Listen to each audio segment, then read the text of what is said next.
नवरात्रि का पावन पर्व माँ दुर्गा की 9 शक्तियों को समर्पित है।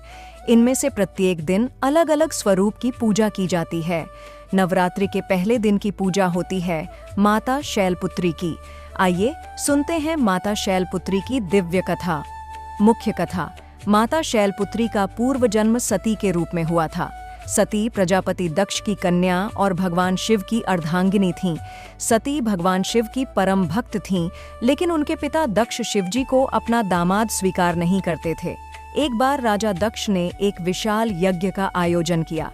सभी देवताओं को आमंत्रित किया गया, लेकिन जानबूझकर उन्होंने सती और भगवान शिव को निमंत्रण नहीं भेजा।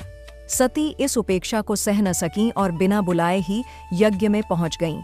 वहां जाकर उन्होंने देखा कि उनके पिता शिवजी का अपमान कर रहे हैं। अपने पति का यह अपमान माता सती से सहन न हुआ और उन्होंने उसी यज्ञ कुंड में कूदकर अपने प्राण त्याग दिए। सती के वियोग से भगवान शिव अत्यंत दुखी हो गए और उन्होंने संसार से विरक्ति ले ली। लेकिन देवताओं के कल्याण के लिए मां शक्ति का पुनः अवतरण होना आवश्यक था। इसलिए सती ने हिमालय राज के घर जन्म लिया और शैलपुत्री के रूप में प्रकट हुईं। शैल का अर्थ है पर्वत और पुत्री का अर्थ है बेटी, अर्थात पर्वतराज हिमालय की पुत्री। इस जन्म में भी उन्होंने कठोर तपस्या करके भगवान शिव को पुनः पति रूप में प्राप्त किया। माता का स्वरूप।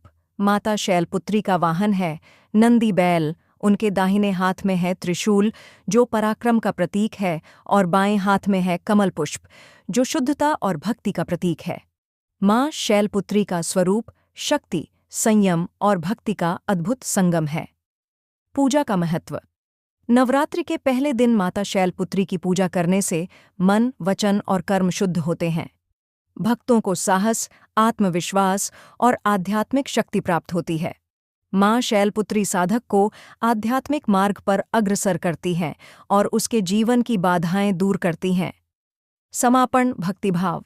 तो आइए नवरात्रि के इस प्रथम दिन हम सब मिलकर मां शैलपुत्री की आराधना करें और उनसे प्रार्थना करें कि वे हमें शक्ति, भक्ति और साहस का आशीर्वाद प्रदान करें। जय मां शैलपुत्री।